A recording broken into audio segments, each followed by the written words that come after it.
वारकरी संप्रदायातील थोर महात्मे व महाराष्ट्रातील विचारवंतांची दुर्मिळ कीर्तने, प्रवचने, व्याख्याने ऐकण्यासाठी सुरेश महाराज सूळ या यूट्यूब चॅनलला अवश्य सबस्क्राईब करून बेल आयकॉन दाबा. जे हा दोष करतात की अगदी मोक्ष हाताशी आलेला आहे, अशा परिस्थितीमध्ये या शुद्ध तपादी साधनांचा विनियोग जे भोगा करता करतात लक्षात घ्या. म्हणून आपण सगळ्या लोकांनी हे लक्षात ठेवा. कधी कधी आपण लोकेशने करता तप खर्च करतो, कधी कधी वित्तेशने करता खर्च करतो, दारेशने करता खर्च करतो. जे मोक्षा करता तप करायचंय, तपाचे सामर्थ्य तपिन्नाला अमुक चिरंजीव कल्प वैकुंठी नांदे, या चिरंजीव ते करता त्या तपाचा उपयोग करण्याच्या ऐवजी जर तुम्ही लोकेशना, दारेशना, वित्तेशनेला जर ते तप खर्च केलं तर याच्यासारखा मूर्ख कोण नाही. म्हणून या अर्थातून या श्लोकाचे चिंतन चालले. तपो निःश्रेयसं महत् कामयात प्रियसे युञ्जात बालीशको परस्तता. तेव्हा मोठ्या कष्टानं अत्यंत आणि निश्चित असं पारलौकिक शाश्वत कल्याण करणारे हे तप क्षुद्र विषय भोगाच्या इच्छेनं जो करतो आणि त्याच्याकरता जो खर्च करतो त्याच्या इतका मूर्ख दुसरा कोणी नाही. म्हणजे आता निषेध केलेला आहे कुणाचा? तप केलं पण अधिष्ठान चुकलं, ध्येय चुकलं. जर निष्कामतेनं कृतार्थते करता न करता दुसऱ्या साध्या साध्या गोष्टी करता जर त्यांनी या तपाचा खर्च केला, उपयोग केला तर तो अतिशय निंदनीय आहे. या अर्थाचा हा श्लोक आहे. एवं वानप्रस्थ अतिकष्टी. मुळात तर वानप्रस्थाला खूप कष्ट असतात. तपादी साधन संकटी. तप साधन करताना अनेक संकट असतात. भोग फळाशेच्या तुटी मोक्ष परिपाठी पावले. पण मोक्ष फळाला ते प्राप्त होतात कशामुळं? निष्कामतेनं, भोग फळाची आशा सोडून. पण ज्या तपानं ब्रह्मलोकापर्यंत जाता येतं, म्हणजेच जर या फळाच्या ऐवजी दुसऱ्या करता याचा उपयोग केला तर ते डिव्हॅल्युएशन, त्याची किंमत कमी करण्यासारखं होतं. हे लक्षात घ्या. जे हाताले मोक्षफळ आविरींच्या आधी मंगळ, ते तपाधी साधन निर्मळ कामार्थ केवळ कल्पिती. जे हा दोष करतात की अगदी मोक्ष हाताशी आलेला आहे, अशा परिस्थितीमध्ये या शुद्ध तपादी साधनांचा विनियोग जे भोगा करता करतात लक्षात घ्या. म्हणून संत जाता जाता कधी कधी खंडन करतात बरं का. रामकृष्ण परमहंसांच्या तिथं एक योगी गंगेवरून चालत आला. आता सिद्ध आहे, तो तपश्चर्येचा उपयोग केला, त्यांनी ती सिद्धी दाखवली. आणि त्याची प्रतिक्रिया रामकृष्णाने काय केली? त्यावेळेला नावेला फक्त 1 पैसा लागत होता गंगेतून पार यायला. तर म्हणे 1 पैसा करता एवढं तप खर्च केलं म्हटलं.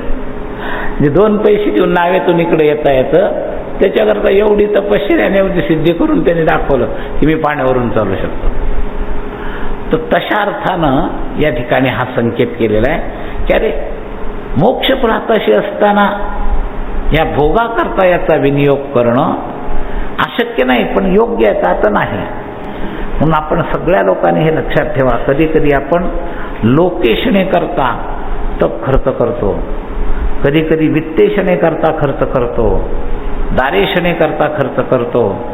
जे मोक्षा करता तप करायचंय, तपाचे सामर्थ्य तपिन्नाला अमुक चिरंजीव कल्प वैकुंठी नांदे, या चिरंजीव ते करता त्या तपाचा उपयोग करण्याच्या ऐवजी जर तुम्ही लोकेशना, दारेशना, वित्तेशनेला जर ते तप खर्च केलं तर याच्यासारखा मूर्ख कोण नाही. म्हणून या अर्थातून या श्लोकाचे चिंतन चालले. कामार्थ केवळ कल्पिती. जीविका चिंतामणी चियेसाठी मागे चाती लागे खापर खुंटी. का परिस देवोनी पालटी काळी गोमटी वीट मागे. एखादा चिंतामणी देऊन दोरा वळण्याची पूर्वी नाही का त्या चात्या करायची का नाही, त्याला खाली खापर खुंटी असायची, लाकडाची दांडीचेच असायची आणि ते मांडीवर वळायचे. मला वाटतं याच्यातले अतिशय म्हातारे लोक असतील त्यांनीच ते पाहिले. आता ते सगळं पाहिलं, पण आम्ही पाहिलेलं आहे सगळं. घोंगड्या विणणारे, सुतं विणणारे आमच्या लहानपणी पाहिलेलं आहे. तर त्याच्यामध्ये ती चाती करण्याकरता म्हणून एखाद्याने चिंतामणीच्या बदल्यात ती चाती खापर खुंटी मागावी त्याप्रमाणे, किंवा परिस देवोनी पालटी काळी कोमटी वीट मागे. परसाच्या बदल्यात गुळगुळीत काळी कोमटी वीट त्यांनी मागून घेतली. हे जसं डिव्हॅल्युएशन आहे किंवा जसा मूर्खपणा आहे त्याप्रमाणे देवी मनुष्यपणाची स्थिती. उत्तम जन्मे तपप्राप्ती. ते तपक्रिया व्यर्थ करती कामवांछती ते मूर्ख. उत्तम मनुष्यपणाची स्थिती आहे. हा जन्म पावलाय मागोता हा जन्म पावती हेतून घडेले सायासे. मनुष्यदेह जी आहे ना मृतखंडी नरदेह प्राप्ती हेतू भाग्याची संपत्ती. या पद्धतीनं इतका सुंदर जप तप मिळाला आपल्याला जन्म मिळालेला आहे. आणि अनेक तपक्रिया करून आपण जे काही व्यर्थ का करतो तर कामने करता ते तप खर्च करतो. म्हणून आपण हे फार मोठी मूर्खता करतो. हा मूर्ख शब्द इथं आलेलाच आहे. तेव्हा कामवांछिती ते मूर्ख. त्या मूर्खाचे मूर्खपण किती सांगावेगा गहन. त्या मूर्खपणाची किती मूर्खता आहे. मोक्षप्राप्तीचे साधन कामलिप्सा जाण नाशिले. इतकं महत्वाची गोष्ट आणि कामपूर्ती करता त्यांनी ते खर्च केलं. किती गहिराईनं त्याचं मूर्खपण वर्णन करावं. कमीच आहे ते वर्णन त्याचं कमीच पडेल. तेव्हा असो हे मूर्खाचे कथन. बस त्याच्या गहिराईत जाण्यात काही अर्थ नाही. काही वेळेला आपल्या हातून संत कसे सावध असतात ते पाहण्याजोगं आहे. काही ठिकाणी माणूस इतका वाहवत जातो. आता अभंगाच्या एखाद्या शब्दावरून विनोदाकडे झाल्यावर किती जावं तर तास त्याच्यावरच मूळ मुद्द्यावर यायचंच नाही. इथे ह्याने काय म्हणले असो आता हे बाद झालं थोडक्यात पुरेसं झालं. म्हणून अनावश्यक जे नाहीच जमा होणार आहे त्याचं किती वर्णन केलं तर ते नाहीतच जमा होणार आहे. अनित्यम असुखम लोकम. म्हणून नेहमी लक्षात ठेवा वक्ते मंडळीनं कोणत्या विषयाला किती विस्तार द्यावा हे सुद्धा आपल्याला कळलं पाहिजे. वन्स मोर मिळवण्याकरता लोकांचं मनोरंजन करण्याकरता आमची लाईन कुठं घसरते किती लांब जाते ह्याचा काही पत्ताच लागत नाही.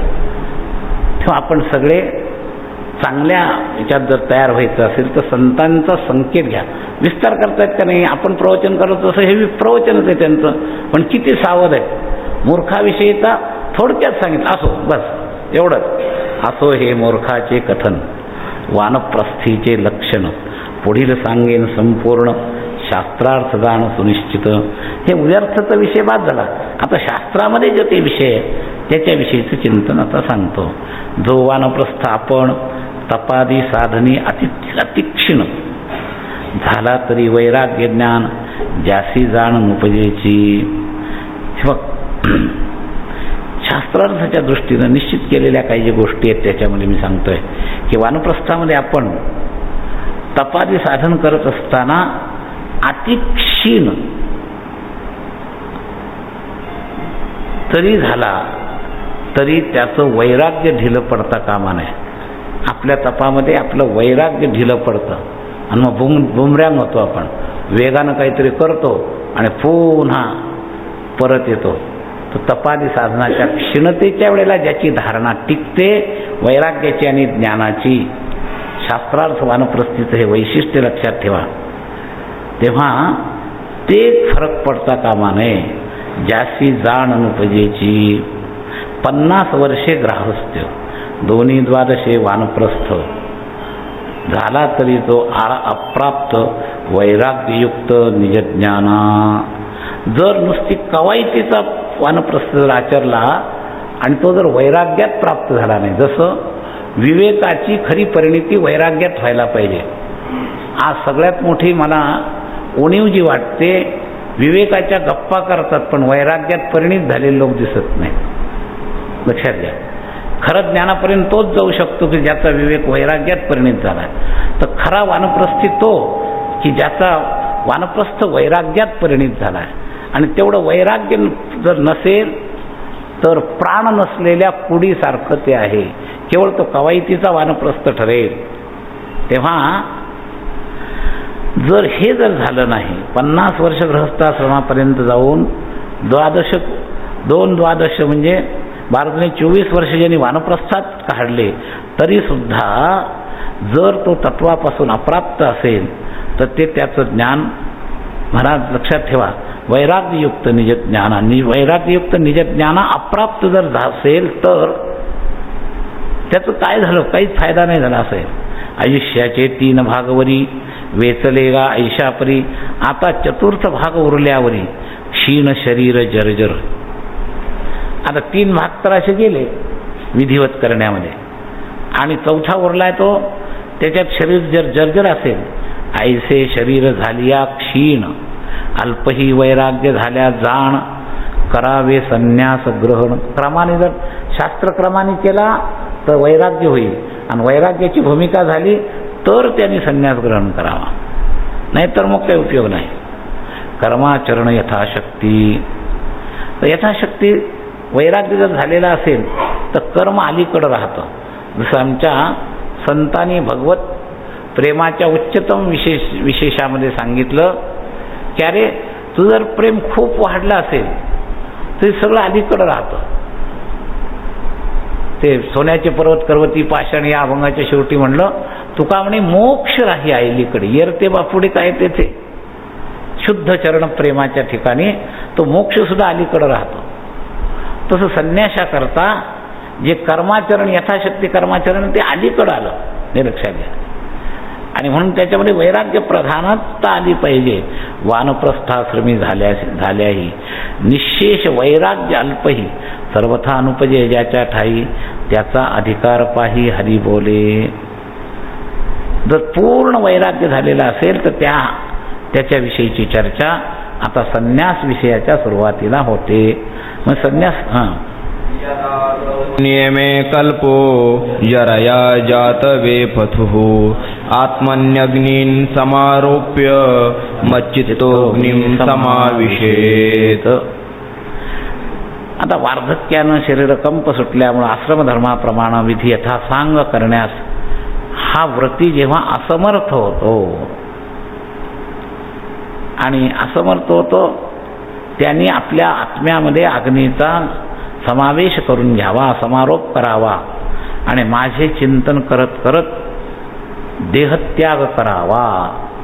मला देहत्याग करायला का सांगितलं, हा मधलाच टप्पा आहे बरं का. जो संन्यासाचा यथार्थ अधिकारी नाही, ज्याला वैराग्याची परिपूर्णता नाही, त्याच्याकरता वानप्रस्थ समाप्त झाल्यानंतर त्याला मधी सुद्धा देहत्याग करायला परवानगी आहे. तर त्याच्याविषयीच एक मधीच हे चिंतन सगळ्यात सांगितलं. म्हणजे संन्यासाश्रमाचे मूळ लक्षणं सुरू होण्यापूर्वी सर्वथा वैराग्य नुठी देही, म्हणजे जेवढी तयारी, वानप्रस्थाचं वय तर गेलं, 24 वर्ष तर गेले, पण पूर्ण वैराग्य आलं नाही. सर्वथा वैराग्य नुठी देही, जरा आदळल्या ठाईच्या ठाई. म्हातारपण आपल्यावर आदळलंय आणि आहे तिथंच आहे, ठाईच्या ठाई. स्वधर्माचरणी शक्ती नाही. आता वानप्रस्थामध्ये नियम जास्त आहेत, अग्निहोत्रासारखे सुद्धा नियम ठेवावे लागतात, आणि तिथं शक्ती राहिली नाही, कंप पावतंय शरीर, आणि संन्यास इतकं वैराग्य नाही. असं जो मधल्या अवस्थेतला आहे ना, ऐसा वानप्रस्थ वनवासी, आत्मसमारोप करुणी अग्निसी, माते दृढ ध्यावोनी मानसी, अग्निप्रवेशी रिघावे. संन्यासाश्रमात, मला संन्यासाश्रमात जगणं म्हणजे जीवनमुक्त अवस्थेत जगणं आहे, असं आहे. तेव्हा जर तशी लायकी नसेल तर वानप्रस्थ संपल्यानंतर संन्यासाश्रमाला बाद लागता कामा नये, आणि वानप्रस्थाचे कर्मसुद्धा कळायची अर्धवट अवस्था झालेली आहे. म्हणजे काय झालंय की याचा अधिकार नाही, आणि ते पचत नाही, ज्ञान पचत नाही, भक्ती रुचत नाही. जशी अशी मधली अवस्था काही लोकांची असते, तशी काही वानप्रस्थीची अशी मधली अवस्था असते. वानप्रस्थीचे नियम आचरण होत नाहीत, आणि संन्याशी इतकं वैराग्य नाही. तर त्याने जर आपला देह अग्नीमध्ये गेला तरी सुद्धा चालेल, अशा अर्थाचा या मधल्या श्लोकातलं चिंतन आहे. वानप्रस्थाश्रमी वनस्थ अतिशय झाला जो विरक्त, त्याची उत्तरविधी समस्त स्वये भगवंत सांगतसे. जर वैराग्याची पृष्ठभूमी बरोबर असेल तर त्यांनी उत्तर अवस्थेत काय करावं याविषयीचं चिंतन संन्यास लक्षणाच्या निमित्तानं आता 12व्या श्लोकापासून प्रारंभ करतात. यदा कर्म विपाकेषु लोकेषु निर्यात्मसु विरोजायते सम्यं न्यस्ताग्निः प्रव्रजेते ततः. तेव्हा सर्व हे लोकाच्या कर्म जे आहेत ती नरकासारखीच आहेत हे लक्षात घ्या. आणि ती अत्यंत दुःखरूप आहेत. कर्म म्हटलं की असंच आहे, असा ज्याचा पक्का निश्चय झालेला आहे, धारणा, त्याला जर वैराग्य प्राप्ती झाली तर शास्त्रविधीने अग्नीचा त्याग करून संन्यास घ्यावा. तर पक्क्या वैराग्याची बैठक पाहिजे, लक्षात घ्या. फार महत्वाची गोष्ट आहे. त्या संन्यास हा आपल्यामध्ये सर्वात श्रेष्ठ आहे, पण त्याची बैठक पण फार श्रेष्ठ आहे. तर धारणा फार पक्की पाहिजे. तपशिलामध्ये थोडंसं कॉम्प्रोमाइज आहे, पण तत्वात कॉम्प्रोमाइज नाही. सगळ्यात वानप्रस्थ, गृहस्थ, ब्रह्मचर्य आणि संन्यास या बाबतीत सगळ्यात महत्त्वाची गोष्ट आपण ही सगळी लक्षणं वाचून तत्वात कॉम्प्रोमाइज नाही, समन्वय नाही तत्वात. तपशिलामध्ये ठीक आहे थोडासा. आता आपण नाही का तपशिलात समन्वय केलाच की. आता पूर्वीचे लोक सगळेच फेट वापरत होते, आपण सगळेच फेट आता टोप्या वापरतो. मग कॉम्प्रोमाइज झालं की नाही थोडं देशकाल परिस्थितीनुसार. तर तपशिलात कॉम्प्रोमाइज चालेल, पण तत्वात चालणार नाही.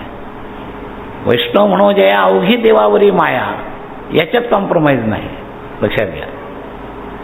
थोडंसं वेशामध्ये थोडंसं चालेल देशकाल परिस्थितीनुसार, पण तत्वात नाही. तुम्ही वैष्णव आहात का, मग तुमचं मुख्य प्रेम भगवंतावरच पाहिजे, जगतातल्या कोणत्याही विषयावर नको. या नियमात कॉम्प्रोमाइज नाही. आणि या नियमात ज्याच्यात बसला नाही तो तात्विक संतांच्या दृष्टीनं वैष्णव नाही, वेशानं जरी वैष्णव झाला तरी. हे उदाहरण सांगितलं संन्यासाच्या विषयाचं चिंतन करण्याकरता. आणि या उदाहरणाच्या निमित्तानं आपल्याला काही ना काही गोष्टी शिकल्या जातात, म्हणूनही आपण या बाबतीतचा विचार सांगतो. ते लक्षात ठेवा. तेव्हा धारणा पक्की झाली पाहिजे. सगळ्यात मोठी गोष्ट आहे धारणा. कृती आणि धारणा यामधलं जे अंतर आहे ते कमी करण्याचा प्रयत्न करा. आपण परमार्थाच्या कृती करतो, परमार्थाची धारणा आपली पक्की नाही. परमार्थाची जर धारणा असती तर अनेक टक्के परमार्थात पडलेल्यामधले लोक सफलतेच्या दिशेनं दिसले असते, पण तितक्या टक्केवारीत दिसत नाही. त्याचं कारण कृती आहे पण धारणा नाही. आणि धारणा फार महत्त्वाची गोष्ट आहे. संन्यासात सुद्धा धारणा महत्त्वाची. वैष्णव असा किंवा संन्यासी असा, केवळ एक माळ हा विधी आहे, त्याचा फायदा आहे, पण माळ आहे, गंध आहे, पण धारणा जर नसेल तर नाही उपयोग. तसं संन्यासीचे कपडे आहेत, पण धारणा नसेल तर उपयोग नाही. तर धारणेच्या दृष्टीनं सगळ्यात जास्त महत्त्व या संन्यासाश्रमामध्ये आहे. वानप्रस्थी अनुष्ठान तेणे वैराग्य अतिगहन इंद्रचंद्रादी ब्रह्मसदन निर्या समान जे मानी. तर इंद्रादिका आपण म्हणतो ब्रह्मा, आपण हे वाक्य शिकलेले आहोत, नाही असं नाही. मुंगीपासून ब्रह्मादिकापर्यंतचं वैराग्य हे आपण वाक्य शिकलोय, पण याच्याकडे आपलं लक्ष नाही आहे. वैराग्य प्रकरणाच्या बाबतीत मी तर सगळ्यात मोठं स्पष्टपणाची उणीव एकच सांगतो की आपल्याकडं तत्त्वज्ञान शिकवण्याची व्यवस्था आहे, तत्त्वज्ञानाच्या अधिकाराचा आग्रह कमी आहे. अधिकाराचा आग्रह जर झाला तर फलश्रुतीची टक्केवारी फार वाढेल. पण अधिकार प्रकरण आम्ही वाचतो सगळं. अधिकारी विषय प्रयोजन संबंधाच्या वेळेला वैराग्याची लक्षणं वाचताना तुम्ही सगळी वाक्य वाचता, पण सांगणारे सुद्धा आणि वाचणारे सुद्धा याच्यावर जेवढा जोर द्यायला पाहिजे. लहानपणी अक्षर घोकण्यावर जोर दिला जातो, मुळाक्षर काढण्यावर जोर दिला जातो, म्हणून पुढं अक्षर चांगलं राहतं. आणि मुळाक्षर जे घटवायला पाहिजे तिथं जर जोर कमी झाला तर पुढं मग ते अक्षर वाचाय दोघं सुद्धा राहत नाही. काही ग्रॅज्युएट लोकांचे अक्षराचे आहेत की ते वाचता सुद्धा येत नाही, तर त्याच्यावरचा जोर कमी झाला आहे. दिसायला मुळाक्षर म्हणजे अभ्यास नाही, पण हा पाया आहे न दिसणारा. तसं अधिकार प्रकरण हे परमार्थाचा पाया आहे, हे लक्षात घ्या. त्या अधिकार प्रकरणावर आपण जोर देणं ही फार महत्त्वाची गोष्ट आहे.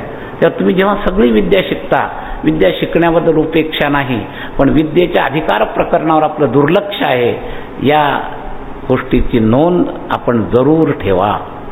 ही फार गरजेची आहे.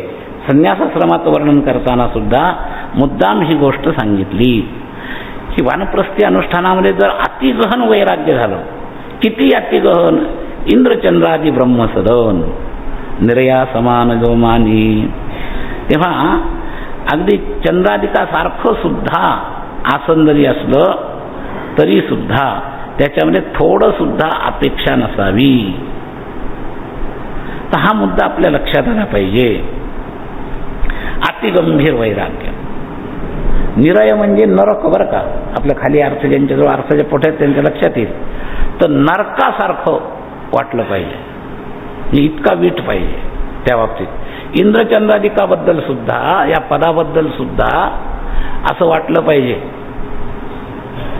आमचे जळोजी मळोजी पंढरपूरला ओरीत राहत होते, सुतार समाजाचे 2 महात्मा. तर ते बाहेर गेले असताना त्यांच्या कुटीमध्ये धन आणून ठेवलं.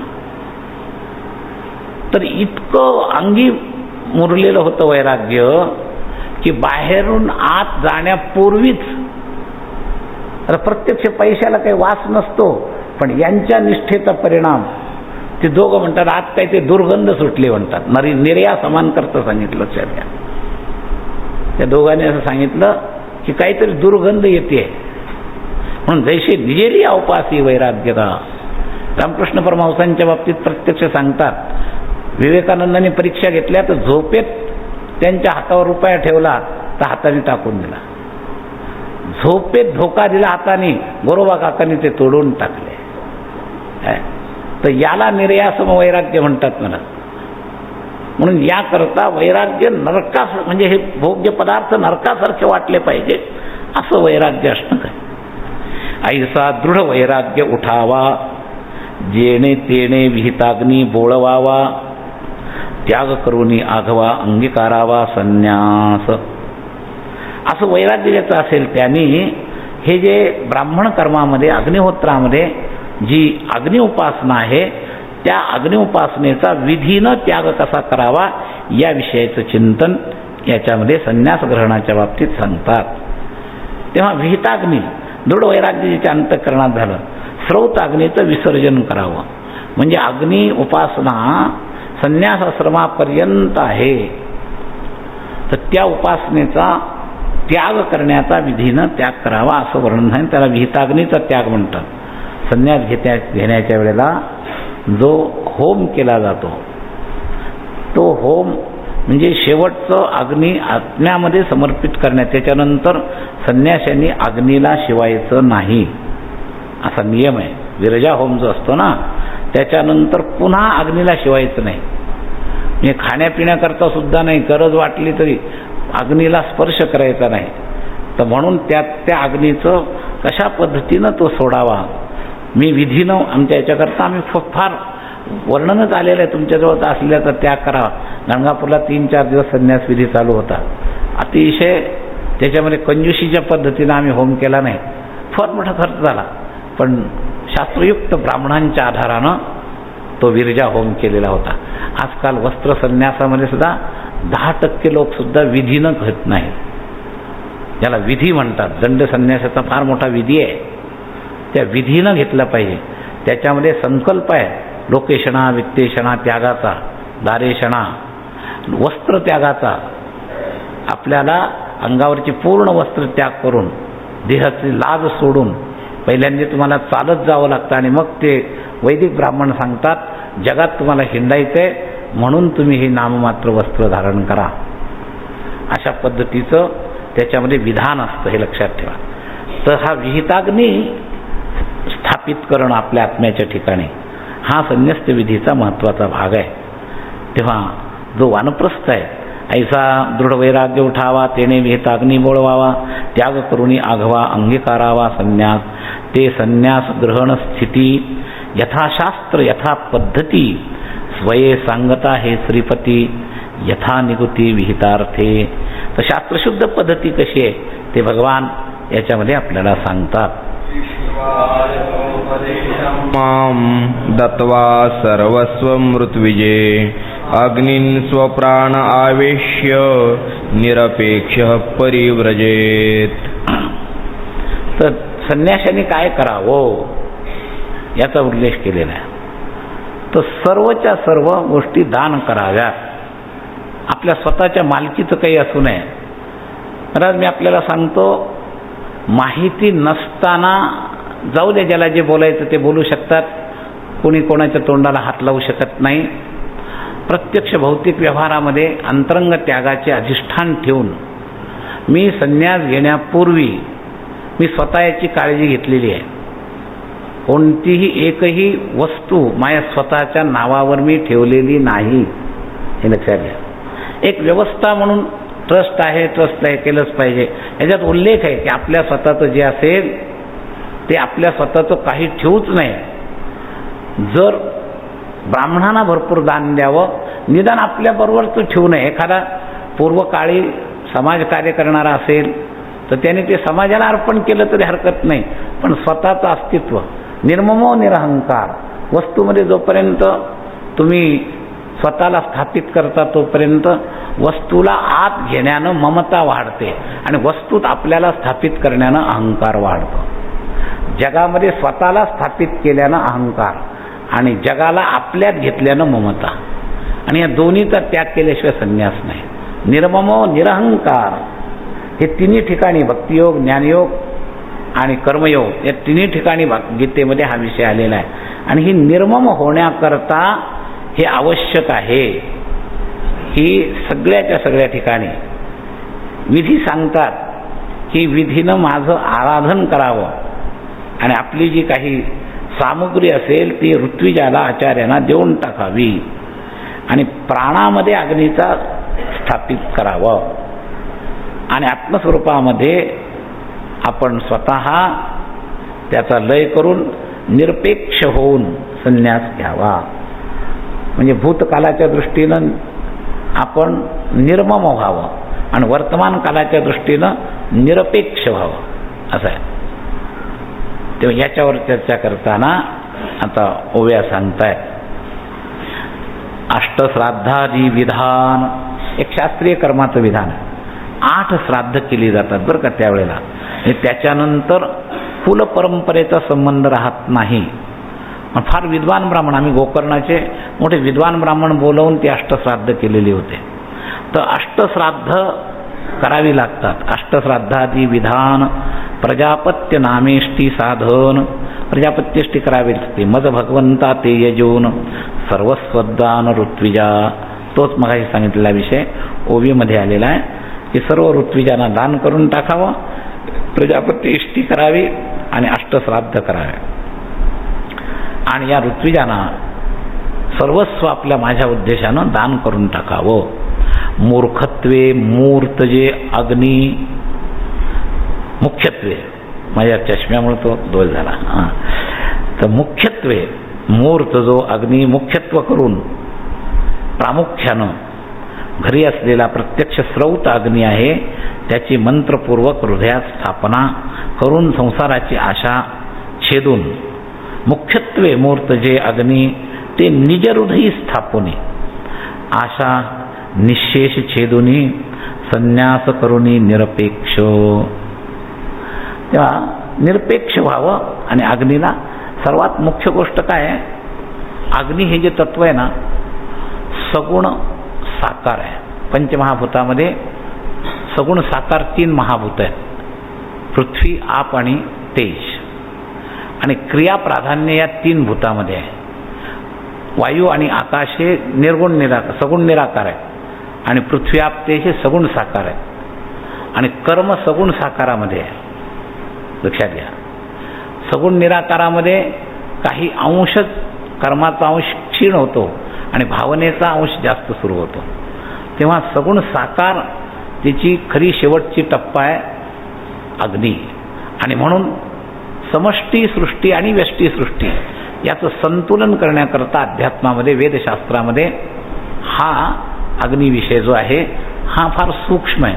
म्हणून सगुण साकार उपासनेपूर्वी आपल्या वैदिक परंपरेमध्ये ही अग्नि उपासना होती, सूर्य उपासना होती. तर या सूर्य उपासनेमध्ये, अग्नि उपासनेमध्ये मला शास्त्र सनातन धर्माचं आचरण करणाऱ्याला संन्यास घेईपर्यंत सुटका नाही. कारण तोपर्यंत देहभाव आहे. परस्परम भावयंता श्रेय परमवाप्सत. ही सृष्टी निर्माण केली या दोन्ही सहयज्ञा प्रजा सृष्टवा पुरोवाच प्रजापती अनेन प्रसविष्यध्वम येशवोस्तिष्ठ कामदो. तर तोपर्यंत हे सगळे क्रमाच्या जबाबदाऱ्या आहेत. आणि या जबाबदाऱ्या त्यावेळेला संपतात. त्यावेळेला त्याची विधिवत सोडवणूक करण्याची ही पद्धती आहे. अष्टश्राद्ध विधान, प्राजापत्य अष्ट हे जे आहे हे सगळं त्याच्यामध्ये आहे. आणि तो अग्नी स्वतःच्यामध्ये स्थापन करायचा. आणि नंतर संन्यास करिते ठाई विघ्ने अपार उठती पाही ती रगडून या पायी संन्यास तीही करावा. हे वैशिष्ट्य बरं का, ही ओळी फार सत्य आहे. जो विधीनं तुम्ही शास्त्र संन्यास करत असाल तर तुम्हाला खूप संकटांना तोंड द्यावं लागतं. माझ्या भाग्यानं, भगवत कृपेनं मला फार कमी संकट करावे लागले. पण माझ्या देखत मी 2-4 संन्यासी पाहिले. आमच्या वडिलांच्या संन्यासाच्या वेळेला सुद्धा अचानक असे अधिदैविक काही संकट निर्माण झाले होते. मी संन्यास घेतानाच पहिल्यांदा भगवंताला चिठ्ठी टाकून परवानगी घेतली होती. त्यात माझा हेतू हा होता की माझी मनाची वृत्ती आहे, पण माझी खरी तयारी आहे की नाही हे देव न्याय देऊ शकतो. आणि त्यांनी परवानगी दिल्यावर मी संन्यास घेतले नाही. आणि त्यामुळे माझा संन्यास निर्विघ्न पार पडला. कोणत्याही प्रकारचं विघ्न आलं नाही. नाही तर संन्यासामध्ये अनेक प्रकारची विघ्न येतात. कधी कधी संन्यासाच्या आधी जोपर्यंत अग्नी समर्पित झाला नाही तत्पूर्वी जर सूतक आलं, कोणतेही अशी जर अडचण आल्या तर तुम्हाला संन्यास घेता येत नाही. तर कोणतं कधी काय अडचणी ते सांगता येत नाही. मी माझ्या देखत 5-6 संन्याशांच्या संन्यासामध्ये आत्ता माझ्या बरोबरीनं आमचे एक दुसरे गृहस्थ ब्राह्मण संन्यास घेणार होते. माझ्या आधी त्यांची तारीख ठरली होती, पण ज्यांच्याकडून घ्यायचा होता तेच गेले. आणि ते गेल्यावर त्यांचा नियम ढिला झाला. मला सुद्धा त्यांच्याकडून घ्यायचा होता. माझ्या वडिलांना ज्यांनी संन्यास दिला त्यांच्याकडून घ्यायचा होता, पण ते आधीच गेले. पण मी माझा निश्चय आणि तिथी संकल्प यात ढिलं केलं नाही. देवाची आज्ञा आहे. आणि भगवंताची योजनाच तशी होती. योग्य शंकराचार्य परंपरेतले योग्य त्यागी संन्यासी मला प्राप्त झाले. त्यावेळेस आपोआप परिचय नसतानाही आणि त्यांनी विधीनं मला संन्यास देऊन टाकला. तर संन्यास विधीमध्ये विघ्न येतात ही गोष्ट मी अनेक बाबतीत सत्य आहे. त्याच्याबद्दल नाथांनी ही ओवी लिहिली. संन्यास करीते ठाई विघ्ने अपार उठती पाही. त्याचं कारण पुढच्या याच्यात दिलेलं आहे. ती रगडून या ठाई संन्यास तीही करावा. का तर त्याचं उत्तर पुढच्या श्लोकात आलंय. वै संन्यसतो देवादारादिरूपिणः विघ्नानुकुर्वन्त्ययं यस्मान् आक्रम्य समियात् परम्. त्यांना असं वाटतं संन्यासी हा देवापेक्षा श्रेष्ठ आहे महाराज. हे जे दंड आहे ना, या दंडानं संन्यास म्हणजे जे कर्मदेवता जे आहेत ना त्यांचा सुद्धा संकट नाश करण्याची या दंडात ताकद आहे. आणि म्हणून ईर्ष्येनं त्या देवतांना वाटतं हा मानव आमच्या पुढं चालला, म्हणून देवता सुद्धा त्याला संकट निर्माण करतात असं शास्त्र आहे. म्हणून त्याचा उल्लेख याच्यामध्ये केलेला आहे की हा मुनी आम्हाला मागं टाकून पुढच्या लोकांपर्यंत चालला, सायुज्य मुक्तीकडे चालला. म्हणून असूयेनं संन्यास घेणाऱ्या मुनीच्या प्रगतीमध्ये पुत्र पुत्री मित्र याच्या रूपानं साक्षात देवच अनेक प्रकारची विघ्न आणण्याचा प्रयत्न करतात. त्याचा उत्कर्ष सहन न झाल्यामुळं देव असूयेला प्राप्त होऊन जसं अनुसूयेला सुद्धा पतिव्रता म्हणवण्याकरता प्रतिबंध करणाऱ्या या देवतांच्या पत्नी होत्या, त्यांनी प्रतिबंध केला, तशा पद्धतीनं हे देवता लोक सुद्धा त्याच्यामध्ये विघ्न करत असतात. संन्यास करिता जो ब्राह्मण त्यासी समस्त देव मिळवून नाना स्त्रियादी रूपे जाण अनंत विघ्ने करू येती. तेव्हा जो ब्राह्मण संन्यास घ्यायला जातो सगळे देव मिळून अनेक स्त्रियांची रूपं घेऊन अनंत विघ्न करू पाहतात. विघ्न करावया कारण मनुष्य देवांचा पशुजाण सदा अर्पी बळीदान देवाधीन हा सर्वदा. मनुष्य परस्पर भावयंतेचा एक हिस्सा आहे.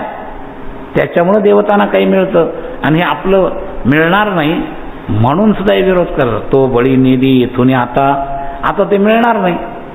जे जे करत होता तो देवतांकरता ते आता माझं बंद होईल. म्हणून पाय देऊन आमचे माथा, आमच्या डोक्यावर पाय ठेवून घेऊ पाहे ब्रह्मसायुज्यता, तो ब्रह्मसायुज्य स्थितीला जाईल. या लागी सर्वथा विघ्ने करती.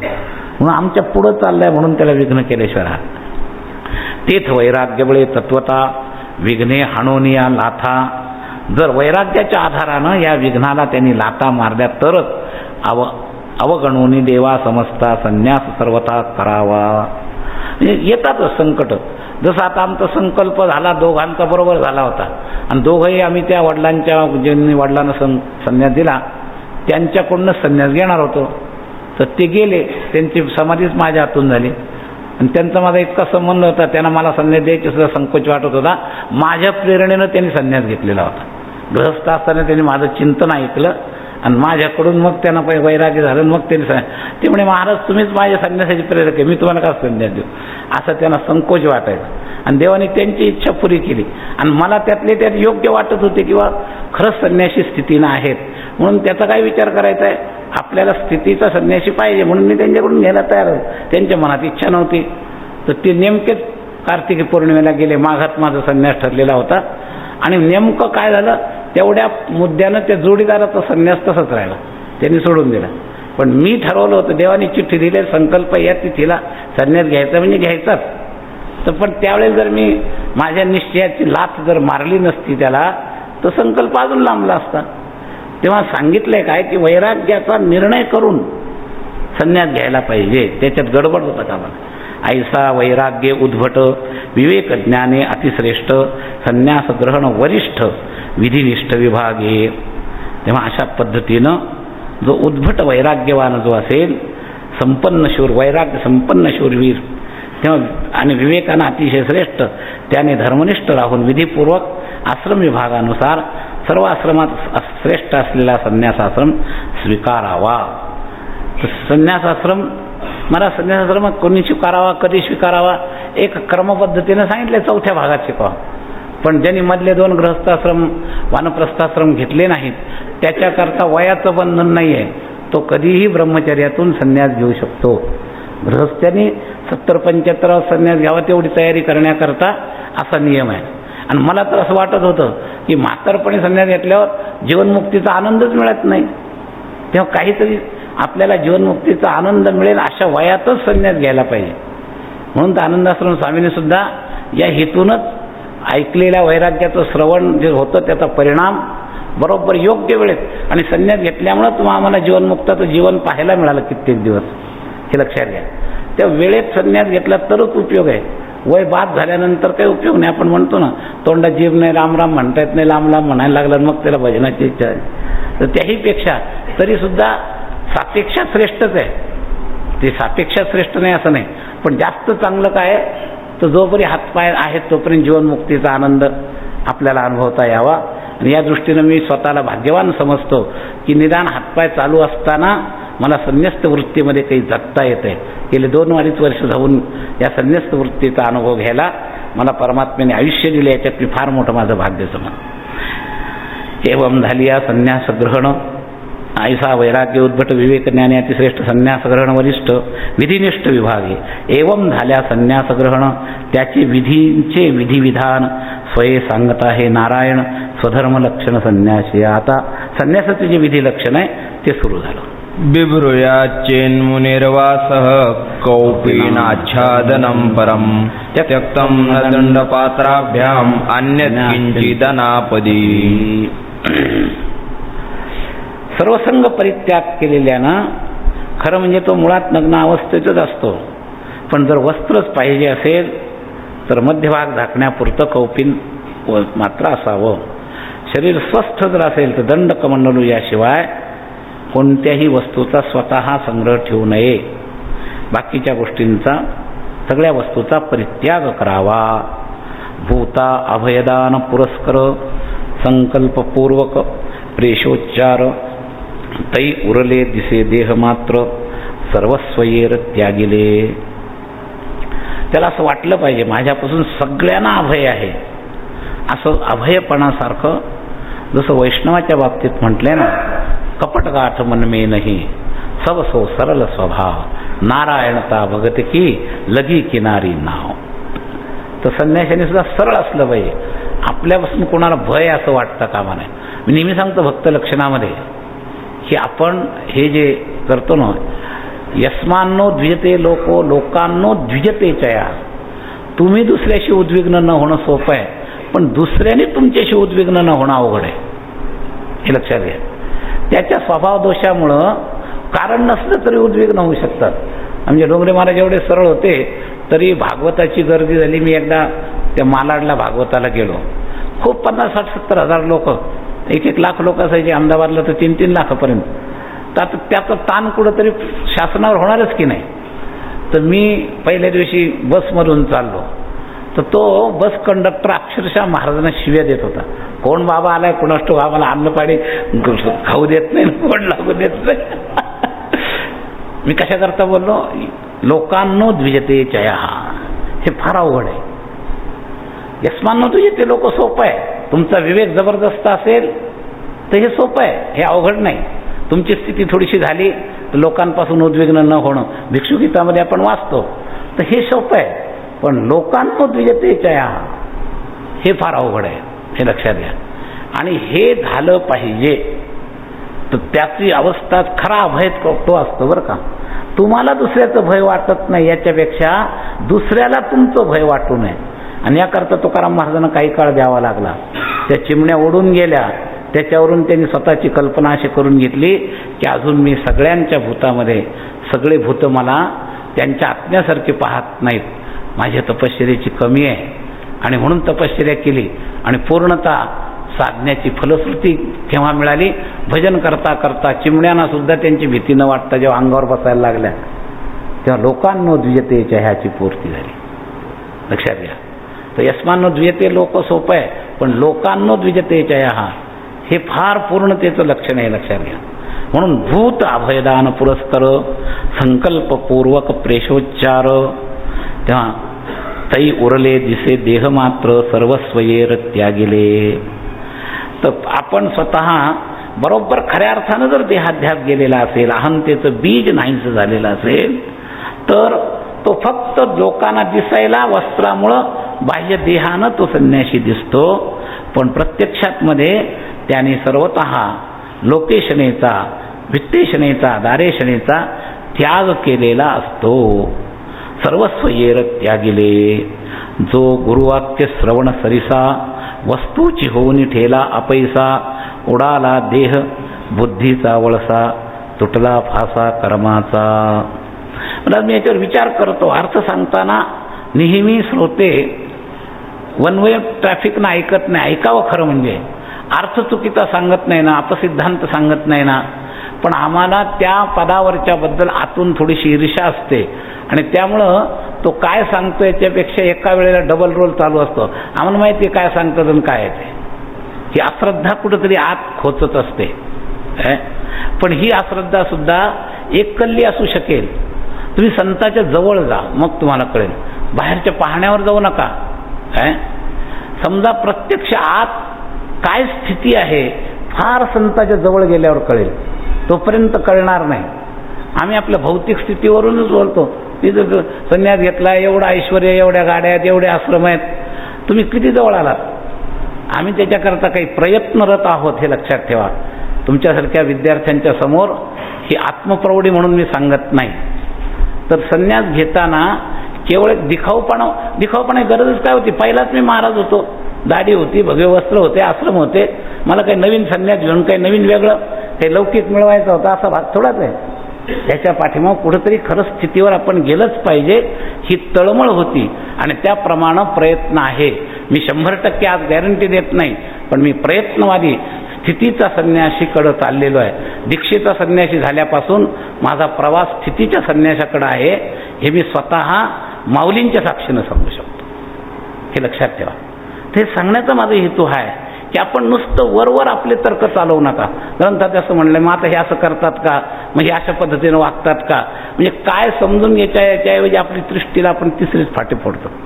ते तिसरे फाटे फोडून आपण ग्रंथाच्या मूळ चांगल्या चिंतनापासून बाजूला जाऊ नका. तर याच्यामध्ये मी जे एवढं स्पष्टपणानं बोलतो याच्यामध्ये काही ना काही प्रत्यक्ष सुद्धा माझी तयारी चालू असते, लक्षात ठेवा. जो गुरुवाक्या सरिसा वस्तूची होऊन ठेला पैसा, उडाला देहबुद्धीचा वळसा, तुटला फासा कर्माचा. गुरुच्या महावाक्याचं श्रवण होताच ब्रह्मरूप होऊन आपोआप जो शांत होतो, देहात्मबुद्धी उडून जाते, कर्माचं बंधन तुटून जातं, जन्ममरणाचा वळसा त्याचा आपोआप नाहीसा होतो. प्रणव उच्चाराचं महाराज आता संन्यास घेतल्यानंतर एक विशेष विलक्षण नामस्मरणाची शक्ती असते. महाराज तुमची नामस्मरणं जी वेगळी आहेत आणि संन्यासाचं नामस्मरण हे ओंकार प्रणवाचं नामस्मरण आहे. मी प्रत्यक्ष संख्यावाचक सुद्धा नामाचा प्रणवाचा उच्चार या 2 वर्षामध्ये 4.5-5 कोटी प्रणवोच्चाराचं नामस्मरण, नामसंख्या सुद्धा चालू आहे, हे लक्षात घ्या. त्या ओमचा अर्थ जो उपनिषदात आहे त्याचं चिंतन करणं हे तर संन्यासाचं चिंतनच आहे, पण प्रणवाचा उच्चार संन्याशाने केला पाहिजे, हे लक्षात घ्या. तेव्हा प्रणवोच्चाराच्या दृष्टीनं तरच या देहाच्या ह्याच्यातून या समष्टी व्यष्टीच्या पलीकड कक्षेतल्या तत्वामध्ये आपण पोहोचू शकतो. तर कर्माचा फासा सुटेल, देहभाव सुटेल, देहाच्या निरासे पावी जेया ठेवा. उडाला देहबुद्धीचा वळसा, तुटला फासा कर्मांचा. त्यासी विधी विधान कर्तव्या, बोलोच नयेगा सर्वथा. नवनीत आलिया हाता, रिते ताक आता कोण घुसळी. विधीमध्ये तो अडकतच नसतो. महाराजांच्या सहवासात, आनंदाश्रम स्वामींच्या सहवासात ज्यांनी पाहिलं असेल ते कधी कधी पिशाच्यवत असे वागायचे की सामान्य माणसाची बुद्धी तिथं चालायचीच नाही. महाराज याचं कारण आहे की प्रसंगामध्ये संन्याशाला विधिविधानाच्या बंधनामध्ये तो नाही, हे लक्षात घ्या.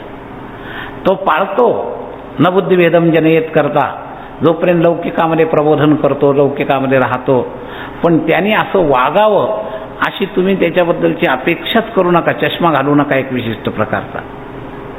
संन्यास हा सर्वसंग परित्यागानंतर संन्यास घेतला जातो, म्हणून त्याच्याबद्दल हे सांगितलेले. त्यासी विधिविधान कर्तव्या, बोलोची नयेगा सर्वथा. नवनीत आलिया हाता, तत्वचिंतन सुरू झाल्यावर हा जो फलकटतो संसार हा ताकासारखा आहे आणि तत्वज्ञान नवनीतासारखं आहे. त्या रीते ताका कोण घुसळी. ताक आता नवनीत निर्माण झाल्यानंतर ताक घुसळायची काय गरज आहे. तेव्हा विधिविधानाच्या पलीकडे तो का गेलेला आहे, तर तत्वचिंतनावर तो आरूढ झाला. यामुळं कापूर मिळालिया वहनी, तो परतेना कापूरपणी. कापूर जळाल्यानंतर पुन्हा कापूर कधी होत नाही.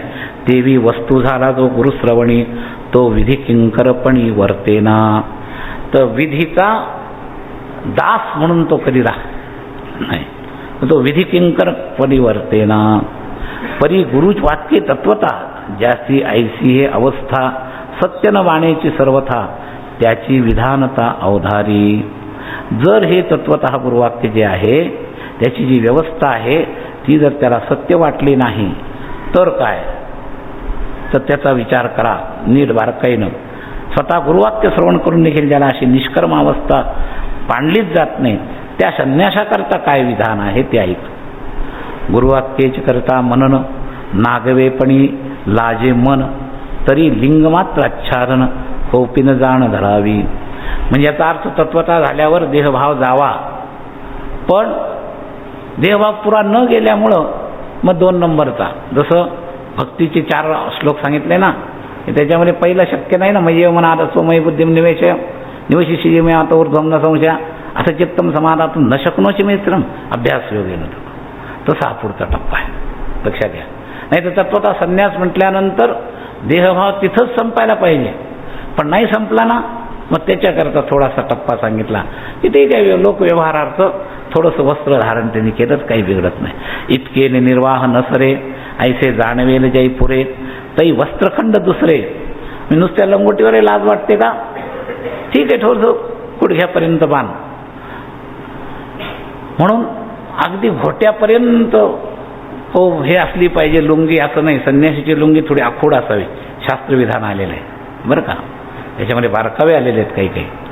तर हे बारकावे समजले पाहिजेत. तर दुसरं वस्त्र सुद्धा धरायला हरकत नाही असं सांगितलं. इतको निर्वाह नसरे, ऐसे जाणवेल बहिर्वास राहे, आता जयपुरे ते वस्त्रदंड दुसरे स्वाधिकारे धरावे. दंड कमंडलू जवा आहे, तव कौपीन बहिर्वास राहे, दंड त्यागा सवे पाये, त्याग होय वस्त्रांचा. जेव्हा दंडत्याग म्हणजे खरा परमहंस कोण, आत्ताचे नुसते परमहंस म्हणून घेतात. हल्ली दंडी संन्यासी फार कमी आहेत, लक्षात घ्या. आपण परमहंस स्थितीचे कमी आहेत, फक्त नियम पाळू लागू नये म्हणून परमहंस झालेले आहेत बरेचसे. दंडाचं उपाधी नको, बाकीची उपाधी नको. पण तसं नाही आहे. परमहंसाने दंडत्याग करावा, त्याचा वस्त्रत्याग सुद्धा झाला पाहिजे, असं आहे. कधी कधी लोकांकरता जरी नसलं, आपल्या इथं आत्ता आमचे हंसानंद जे आले होते, त्यांना जर तुम्ही एकांतात पाहिलं तर त्यांच्याजवळ वस्त्रच नसतं. ऋषिकेशला जेव्हा ते आत असतात ना, ते वस्त्र परिधान करत नाहीत, पूर्ण नग्न असतात. पण प्रबोधन करायचे, लोकात यायचे, मग तेवढ्यापुरतं गुडघ्यापर्यंत वस्त्र वापरून तेवढ्यापुरतं ते सभेमध्ये राहतात. तर त्याचा त्याग करावा परमहंस झाल्यावर, असं म्हटलेलं आहे. आपत्ती काळी संन्याशाशी, रोग लागला होय जासी, का जरेने व्यापिले देहासी, तै जे लागेल त्यासी ते द्यावे. म्हणजे आपत्काल म्हणून सगळे नियम हे आपत्कालामध्ये ढिले होत असतात. तसं संन्यासाश्रमात सुद्धा आजाऱ्याकरता ह्या आपत्कालामध्ये हे नियम ढिले करायला, किंवा ते नियम त्यांनी ढिले केले तर त्याच्यावर तुम्ही अपवाद द्यायचं काही कारण नाही. किंवा आतली खरी अवस्था होते ना. महाराजांनी आमचे आनंद स्वामी प्रत्यक्षात दंडत्याग प्रत्यक्षात केला नाही, पण 70-75 वर्षानंतर ते परमहंसच होते. दंडाचे नियम पण पाळायचा काही त्यांचा अडचण असण्याचं कारण नव्हतं. तेव्हा अशा पद्धतीनं त्यातले त्यात शरीराच्या आपत्तीच्या वेळेला तर लोकांनी अनावश्यक हे करू नये. कारण काय, त्याच्याबद्दल असं सांगितलं आहे की त्याला त्याच्या देहाची गरज नाही, पण परिवाराला त्याची गरज आहे, म्हणून तो टिकवण्याकरता हे सगळं बाकीचं केलं पाहिजे, असं आहे. हे जे नियम पाळायचे तो देहाध्यासाच्या पलीकडे गेलेला आहे, पण आपल्याला त्यांना सांभाळताना त्यांची आपल्याला गरज आहे. एक एक अनमोल वाक्य परत मिळेल, लाखो रुपये खर्च करून सुद्धा ते वाक्य परत मिळेल असं नाही. म्हणून त्याची काळजी आपल्याला घ्यायची आहे. म्हणून आजारामध्ये त्याचे नियम जरी भयंकरदृष्ट्या ढिले झाले तरी सुद्धा तो अपराध नाही. त्याला जे आवश्यक आहे ते सगळं द्यावं. गुरुवाक्य श्रवण मनन ऐसे आती जे साधन, त्या साधकाचे लक्षण स्वय श्रीकृष्ण सांगत असे. दृष्टीपोतम नसेत पादम पूतं पिबेत् जलं, सत्यपूतां वदेद् वाचं, मनपूतं समाचरेत्. दृष्टी ठाई ठेवून जाण, तेव्हा लक्षात घ्या. नसेत पात, पवित्र जागा पाहून विचारानं पाऊल टाकावं. वस्त्रातून पाणी शोषून प्यावं, म्हणजे जलशुद्धीच्या दृष्टीनं. सत्य व शुद्ध असेच वाणीनं बोलावे, अंतःकरणाला शुद्ध वाटेल असेच आचरण करावे. हे सामान्य आचार, ज्याचा 2 नंबरचा संन्यास आहे, म्हणजे जो अगदी परमहंस स्थितीला पोहोचू शकला नाही, त्याच्याकरता हे सगळे नियम सांगितले. दृष्टी ठाई ठेवून जाण, पृथ्वी पाहुनी पावन, हंस गती करी गमन, अनुसंधान निजवृत्ती. तेव्हा अतिशय शांततेनं चालताना पृथ्वीवर दृष्टी ठेवून पवित्र जागेत. म्हणून तर आमच्या जडभरताच्या वेळेला ते राजाला जे धक्के लागले ना, त्याचं कारण आहे संन्यासी झाला जोपर्यंत थोडाशी सावधानी शिल्लक आहे तोपर्यंत हिंसा होणार नाही.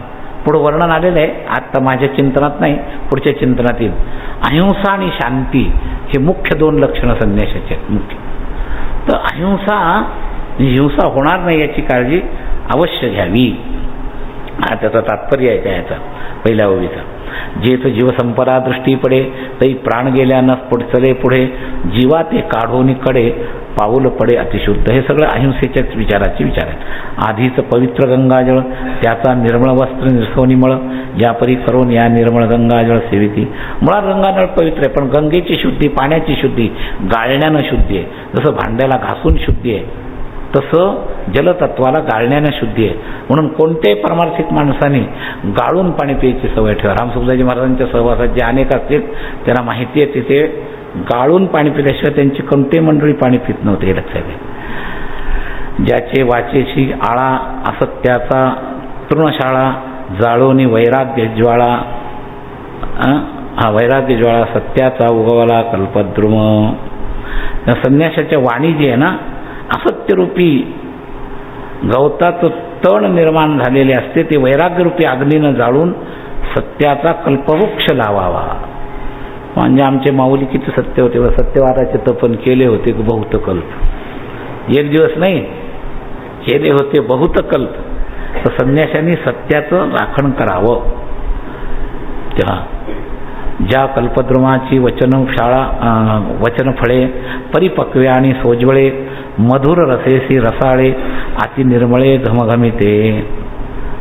तेव्हा ज्या सत्यरूपी कल्पवृक्षाचं जे भाषणरूपी फळ आहे परिपक्व सुंदर आणि मधुर रसाळ स्वच्छ भक्तिज्ञान वैराग्यानं सुगंधानं घमघमीत असावं.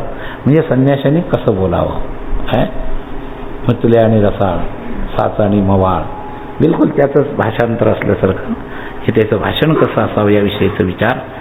जे श्रवणी अति गोड पूर्वी श्रोतयाचे कोड निववी जीवाची चाड सत्य सुरवाड वाचेचा. तर बोलणं कसं असावं ऐकायला अतिशय गोड असावं जे शास्त्रांच्या आशयानं भरलेलं असावं अशा पद्धतीचं बोलणं. सहजे संन्याशाचे ध्यान अहमेव नारायण ते दृढ धरोणी अनुसंधान पवित्र मन करावे. सतत अनुसंधान अहम एव नारायण म्हणून संन्याशाने प्रत्युत्तर देताना नारायण नारायण म्हणावं. का तर त्याचं चिंतन ते पाहिजे. लक्षात घ्या तुम्ही कधी नमस्कार करा जर दंडी संन्यासी असेल तर तो नारायण नारायण म्हणेन तर त्याचं सतत नारायणाशी अनुसंधान असावं. त्या आम्ही तर नावसुद्धा नारायणानंदच ठेवलेलं आहे. नारायणाच्या अनुसंधानातलाच तो एक भाग आहे. अर्थात त्याच्या पाठीमागं अजूनही काही कार्यक्रम परंपरा आहे तो इथं विषय वाढवण्याचा वेळ नाही. मन करोनी पावन पृथ्वी विचारावी जाण त्या मनाचे पवित्रपण सर्वत्र आपण रक्षावे. पवित्र मन करून पृथ्वीवर विचरण करावं.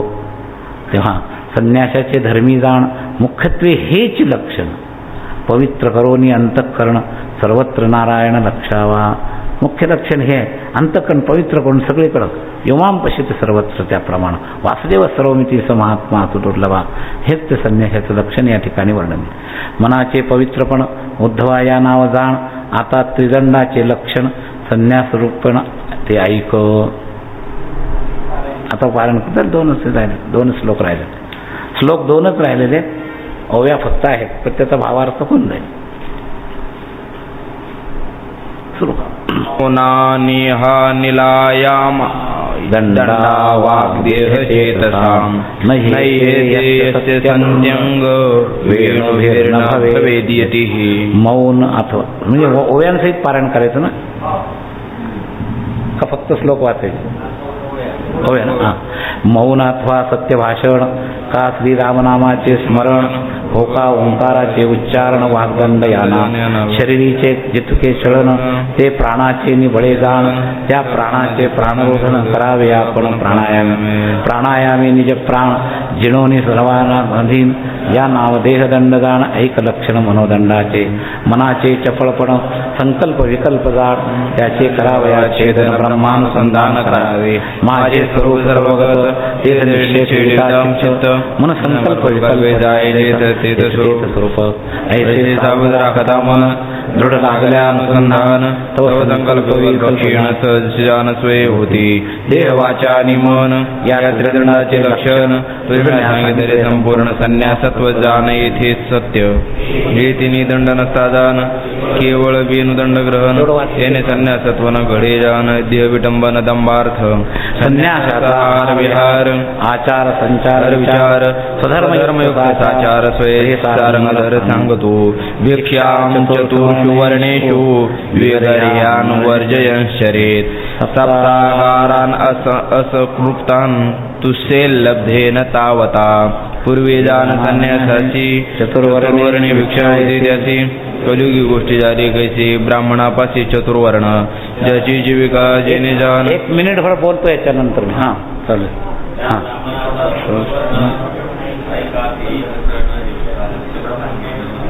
मुख्य ब्राह्मणाची वृत्ती जाण शिरवंशकार कोरांना अयाची 100 बंद करी शुभवृत्ती जीविका करी तो जाणावा क्षत्रिय ब्राह्मणा माझी. तो वाणिज्य वृत्तीवरी नित्य जीविका आपली करी तो ब्राह्मणा माझारी वैश्य निर्धारी निश्चित. 15 पर्यंत. तो शूद्राचे शूद्र क्रियेवरी सदा सर्वदा जीविका करी तो ब्राह्मण शूद्र कर्मे करी शूद्रत्वधरी क्रिया योगे. जय जय उत्तम ब्राह्मणाची भिक्षा न लभे ते क्षत्रिय ब्राह्मणी भिक्षा लाभे. क्षात्र ब्राह्मणाचे न्यालाभे वैश्यादी जाती ब्राह्मणे लाभे भिक्षाग्रहण ब्राह्मण क्षत्रिय वैश्य ब्राह्मणी भिक्षेचा पात्र हे तिन्ही ते शूद्र जीविका ब्राह्मणे भिक्षाग्रहणी अधिकारो यात नित्य जे ब्राह्मणांतू केवळ दोषी अथवा अभिशप्तू तो भिक्षेचे न लावा वाहतो हा स्वधर्मार्थ भिक्षेचा ती भिक्षा ते नेमस्त भिक्षेची येतो हे कळून येदित मागावे नेमिले घरे सात जे झाले प्राप्त तेने सुखी. थांबा आपण श्रीकृष्णनाथ स्मृती 2 श्लोकाचा 1 मिनिटात थोडासा भाव सांगणार आहे, जरी वाढला तरी हरकत नाही. 3 दंडाचा विचार सांगितलेला आहे, मनोदंड, देहदंड, वाग्दंड. तर याच्यावर मी जास्त बोलत नाही. एक वैकल्पिक विचार आहे. संन्याशांनी 4ही वर्णाची भिक्षा घ्यावी असं काही समाज सुधारक आजही बोलतात, पण नाथांनी त्याचा अर्थ थोडा वेगळा सांगितलेला आहे. हे भाषांतर फक्त इथंच विशेषत्वान आहे, सगळीकडे नाही आहे. तर त्यांनी 4ही वर्णाचा अर्थ कलियुगामध्ये ब्राह्मणामध्येच या 4 वृत्ती झालेल्या आहेत असा अर्थ या ओव्यांमध्ये केलेला आहे. हा अर्थ दुसरीकडे कुठं तुम्हाला मिळणार नाही. हा नाथ भागवतातलं वैशिष्ट्य आहे. तर सनातन धर्माच्या पद्धतीनं त्यांनी काय सांगितलं, जसं तुकोबाराय म्हणले किती झाला भ्रष्ट तरी तिन्ही लोकी श्रेष्ठ, तसं 4 वर्णाची भिक्षा घ्यावी म्हणजे ब्राह्मणाचा आचार आता पहिल्यासारखा श्रेष्ठ ब्राह्मणाचा राहणार नाही. तरी सुद्धा ब्राह्मणांनी वृत्ती बदलली तरी त्या ब्राह्मणांकडे आहार घ्यायला हरकत नाही असा या श्लोकाचा तात्पर्यार्थ या ठिकाणी केलेला आहे. आणि तो इतर सगळ्या ठिकाणच्या भाषांतरापेक्षा विशेष आहे हे आपण लक्षात ठेवा. तर इथपर्यंत दोन्ही श्लोकाचा मुद्दाम भावार्थ सुद्धा मी 1 मिनिटात सांगितला आणि आता आपण इथं थांबणार आहोत. काय पद्धती? श्री ज्ञानदेव ज्ञानेश्वर महाराज की जय.